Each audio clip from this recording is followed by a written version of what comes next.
ರೈತರು ಅಥವಾ ತೋಟಗಾರರ ಮಧ್ಯೆ ಮಾತುಕತೆ ಶುರುವಾದ್ರೆ ಒಂದು ಚರ್ಚೆ ಮಾತ್ರ ತಪ್ಪದೇ ನಡೆಯುತ್ತೆ.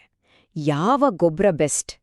ಕೆಲವರು ಹೇಳ್ತಾರೆ ಕುರಿ ಗೊಬ್ಬರಕ್ಕೆ ಸಮ ಇಲ್ಲ ಅಂತ.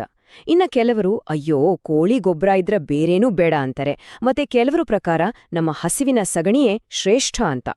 ಆದ್ರೆ ಯೋಚನೆ ಮಾಡಿ, ಇವುಗಳಲ್ಲಿ ಒಂದನ್ನೇ ಆಯ್ಕೆ ಮಾಡೋ ಬದಲು ಮೂರನ್ನೂ ಒಟ್ಟಿಗೆ ಸೇರ್ಸಿದ್ರೆ ಏನಾಗ್ಬಹುದು? ಬನ್ನಿ ಅದರ ಗುಟ್ಟೇನು ಅಂತ ನೋಡೋಣ. ಹಾಗಾದ್ರೆ ಈ ಪ್ರಶ್ನೆಗೆ ಅಸಲಿ ಉತ್ತರ ಏನು?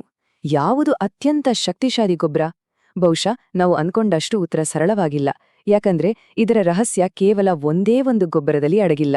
ಇವತ್ತಿನ ವಿಶ್ಲೇಷಣೆಯಲ್ಲಿ ಆ ರಹಸ್ಯವನ್ನೇ ಭೇದಿಸೋಣ ಬನ್ನಿ. ನೋಡಿ, ಅಸಲಿ ಮ್ಯಾಜಿಕ್ ಇರೋದು ಒಂದನ್ನ ಆಯ್ಕೆ ಮಾಡೋದ್ರಲ್ಲಿ ಅಲ್ಲ, ಬದಲಾಗಿ ಈ ಮೂರು ಶಕ್ತಿಗಳನ್ನ ಒಟ್ಟುಗೂಡಿಸಿ ಒಂದು ಸೂಪರ್ ಫಾರ್ಮುಲಾ ತಯಾರಿಸೋದ್ರಲ್ಲಿದೆ. ಇದು ಸುನ್ನೆ ಮಾತಲ್ಲ, ಇದರ ಹಿಂದೆ ಒಂದು ಸಣ್ಣ ಆದ್ರೆ ಬಹಳ ಪರಿಣಾಮಕಾರಿ ವಿಜ್ಞಾನವೇ ಇದೆ.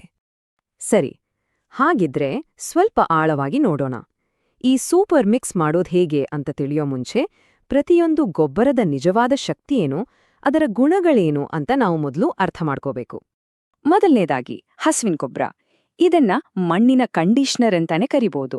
ಯಾಕಂದ್ರೆ ಇದು ಮಣ್ಣನ್ನ ಮೃದು ಮಾಡುತ್ತೆ, ಅದರಲ್ಲಿರೋ ಒಳ್ಳೆ ಸೂಕ್ಷ್ಮ ಜೀವಿಗಳ ಸಂಖ್ಯೆಯನ್ನ ಹೆಚ್ಚಿಸುತ್ತೆ ಮತ್ತು ಕಡಿಮೆ ಪ್ರಮಾಣದಲ್ಲೇ ಆದ್ರೂ ಸಮತೋಲಿತ ಸಾರಜನಕವನ್ನ ಕೊಡುತ್ತೆ. ಅಂದ್ರೆ ಇದು ದೀರ್ಘಕಾಲದವರೆಗೂ ಮಣ್ಣಿನ ಆರೋಗ್ಯಕ್ಕೆ ಒಂದು ಭದ್ರ ಬುನಾದಿ ಇದ್ದಾಗೆ.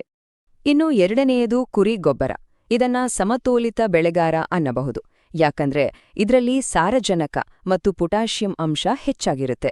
ಇದು ಬೇಗನೆ ಕೆಲಸ ಮಾಡೋಕೆ ಶುರು ಮಾಡುತ್ತೆ. ಅದಕ್ಕೆ ತರಕಾರಿ ಬೆಳೆಗಳಿಗೆ ಇದು ಅತ್ಯುತ್ತಮ ಆಯ್ಕೆ. ಇದು ಗಿಡಗಳಿಗೆ ಒಂದು ಕ್ವಿಕ್ ಮತ್ತು ಬ್ಯಾಲೆನ್ಸ್ಡ್ ಬೂಸ್ಟ್ ಕೊಟ್ಟ ಹಾಗೆ. ಮತ್ತು ಕೊನೆಯದಾಗಿ ಕೋಳಿಗೊಬ್ಬರ. ಇದು ನಿಜವಾದ ಪವರ್ ಬೂಸ್ಟರ್. ಇದರ ಎನ್ಪಿಕೆ ಅಂದ್ರೆ ಸಾರಜನಕ, ರಂಜಕ, ಪೊಟ್ಯಾಷಿಯಂ ಪ್ರಮಾಣ ಎಷ್ಟು ಜಾಸ್ತಿ ಇರುತ್ತೆ ಅಂದ್ರೆ ಇದು ತಕ್ಷಣವೇ ರಿಸಲ್ಟ್ ಕೊಡುತ್ತೆ. ಆದ್ರೆ ಇಲ್ಲೊಂದು ದೊಡ್ಡ ಎಚ್ಚರಿಕೆ ಇದೆ.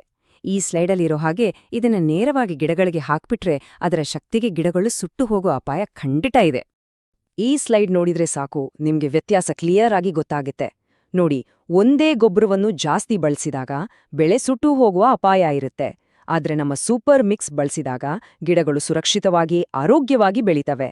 ಯಾಕಂದ್ರೆ ನಮ್ಮ ಮಿಶ್ರಣವು ಸಮತೋಲಿತ ಪೋಷಕಾಂಶ ಕೊಡುತ್ತೆ, ಮಣ್ಣಿನ ಆರೋಗ್ಯವನ್ನು ಸುಧಾರಿಸುತ್ತೆ ಮತ್ತು ಎಲ್ಲಕ್ಕಿಂತ ಮುಖ್ಯವಾಗಿ ಕಡಿಮೆ ಖರ್ಚಿನಲ್ಲಿ ಅದ್ಭುತ ಫಲಿತಾಂಶ ನೀಡುತ್ತೆ. ಹಾಗಾದ್ರೆ ಆ ಮ್ಯಾಜಿಕ್ ಫಾರ್ಮ್ಯುಲಾ ಯಾದೋ? ಈ ಶಕ್ತಿಶಾಲಿ ಮತ್ತು ಸುರಕ್ಷಿತವಾದ ಮಿಶ್ರಣವನ್ನು ತಯಾರಿಸಲಿಕ್ಕೆ ಬೇಕಾಗಿರೋ ಸರಿಯಾದ ಅನುಪಾತ ಯಾವುದೋ? ಬನ್ನಿ ಈಗ ಅದನ್ನೇ ನೋಡೋಣ. ಇಲ್ಲಿದೆ ನೋಡಿ ಆ ಸೀಕ್ರೆಟ್ ಫಾರ್ಮುಲಾ 50-30-20. ಈ ನಂಬರನ್ನ ಚೆನ್ನಾಗಿ ನೆನ್ಪಿಟ್ಕೊಳ್ಳಿ, ಇದು ಬಹಳ ಮುಖ್ಯ. ಅಂದ್ರೆ ನೀವು 100 ಕೆಜಿ ಮಿಶ್ರಣ ಮಾಡ್ತಿದ್ದೀರಾ ಅಂದ್ರೆ ಅದರಲ್ಲಿ 50 ಕೆಜಿ ಹಸುವಿನ ಗೊಬ್ಬರ, 30 ಕೆಜಿ ಕುರಿ ಗೊಬ್ಬರ ಮತ್ತು ಕೇವಲ 20 ಕೆಜಿ ಕೋಳಿ ಗೊಬ್ಬರ ಇರಬೇಕು. ಈ ಅನುಪಾತವೇ ನಮ್ಮ ಮಿಶ್ರಣವನ್ನು ಸೇಫ್ ಮತ್ತು ಸೂಪರ್ ಪವರ್ಫುಲ್ ಆಗಿ ಮಾಡುತ್ತೆ. ಸರಿ, ಫಾರ್ಮುಲಾ ಗೊತ್ತಾಯಿತು. ಈಗ ಇದನ್ನ ಕಾರ್ಯರೂಪಕ್ಕೆ ತರುವ ಸಮಯ. ನಿಮ್ಮದೇ ಆದ ಸೂಪರ್ ಮಿಕ್ಸ್ ಅನ್ನ ತಯಾರಿಸೋದು ಹೇಗೆ ಅನ್ನೋ ಸರಳ ವಿಧಾನವನ್ನ ಈಗ ಹಂತ ಹಂತವಾಗಿ ನೋಡೋಣ. ಇದನ್ನ ಮಾಡೋದು ತುಂಬಾ ಸುಲಭ. ಕೇವಲ 6 ಸ್ಟೆಪ್ಸ್. ಮೊದಲು ನೀವು ಬಳಸೋ 3 ಗೊಬ್ಬರಗಳು ಪೂರ್ತಿಯಾಗಿ ಒಣಗಿರಬೇಕು, ಇದು ತುಂಬಾ ಮುಖ್ಯ. ಆಮೇಲೆ ನೆಲದ ಮೇಲೆ ಒಂದು ಟಾರ್ಪಲಿನ್ ಹಾಕಿ.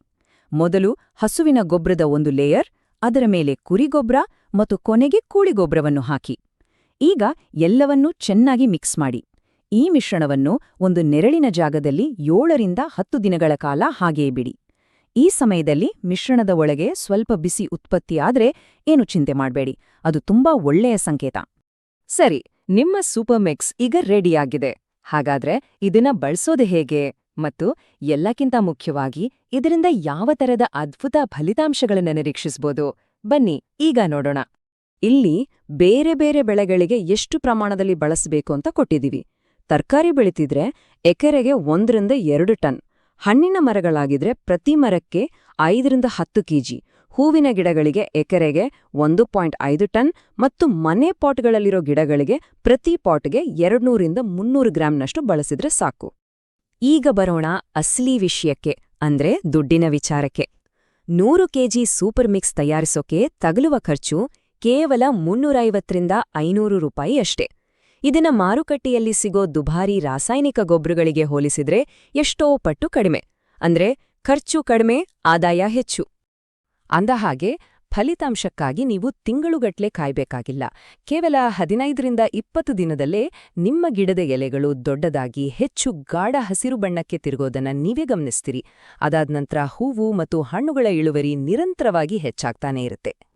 ಆದ್ರೆ ಎಷ್ಟು ಒಳ್ಳೆ ರಿಸಲ್ಟ್ಸ್ ಬರ್ಬೇಕು ಅಂದ್ರೆ ಈ 3 ತಪ್ಪುಗಳನ್ನ ಮಾತ್ರ ಯಾವತ್ತೂ ಮಾಡ್ಬೇಡಿ.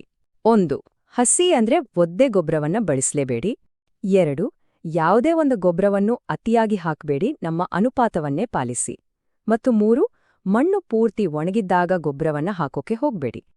ಹಾಗಾಗಿ ಕೊನೆಯಲ್ಲಿ ನಾವು ಅರ್ಥ ಮಾಡ್ಕೋಬೇಕಾದ ಪ್ರಮುಖ ವಿಷಯ ಏನಂದ್ರೆ, ಯಾವ ಗೊಬ್ಬರ ಉತ್ತಮ ಅಥವಾ ಕೆಟ್ಟದ್ದು ಅನ್ನೋದು ಪ್ರಶ್ನೆಯೇ ಅಲ್ಲ.